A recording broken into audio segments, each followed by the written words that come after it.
क्या Israel Gaza पर complete control के लिए वॉर कंटिन्यू कर रहा है? कुछ थ्योरीज के अकॉर्डिंग नेतन्याहू अपनी करप्शन ट्रायल से बचने के लिए वॉर कंटिन्यू कर रहे हैं, या फिर सच ये है कि हमास सच में ही एक ब्रूटल टेररिस्ट ऑर्गेनाइजेशन है जिसको खत्म करना जरूरी है।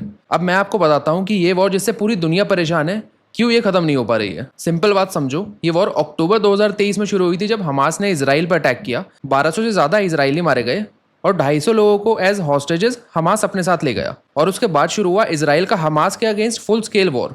अब तक 64,000 से ज्यादा पैलेस्टीनियंस मारे जा चुके हैं। सीज फायर्स हुए, पहले नवंबर 2023 में, दूसरा जनवरी 2025 में। हॉस्टेजेस भी एक्सचेंज हुए, लेकिन मार्च 2025 में इजराइल ने सरप्राइज अटैक किया क्योंकि उनके अकॉर्डिंग हमास खुद को रियाम कर रहा था। उधर हमास का मानना है कि इजराइल ने इलीगली पैलेस्टीनियन लैंड को ऑक्यूपाई किया हुआ है। On the other hand Israel चाहता है हमास का कंप्लीट सरेंडर और अपने बचे हुए हॉस्टेजेस वापस लाना। मीडिएटर्स जैसे कतर, इजिप्ट और यूएस काफी टाइम से ट्राई कर रहे हैं एक परमानेंट सीज फायर के लिए, लेकिन वायलेशन से सब बिगड़ जाता है। रिसेंटली हमास ने new cease fire proposal welcome किया जहां सब हॉस्टेजेस रिलीज हो सकते थे सीज फायर के बदले, लेकिन फिर भी इजराइल गाजा सिटी में बॉम्बिंग कंटिन्यू कर रहा है।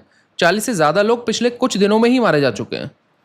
इजराइल के पीएम नेतन्याहू बोल रहे हैं कि वॉर तब तक खत्म नहीं होगी जब तक हमास ऐसा ग्रुप खत्म ना हो जाए, और अनाउंस किया है कि आने वाले दिनों में इजराइल गाजा पर कंप्लीट कंट्रोल करेगा। शायद अभी और नेगोशिएशंस की जरूरत है जिससे ये वॉर और लंबा खिंच सकता है। वर्ल्ड प्रेशर तो काफी बढ़ रहा है दोनों पार्टीज पे, लेकिन कमी है तो सिर्फ पॉलिटिकल विल की।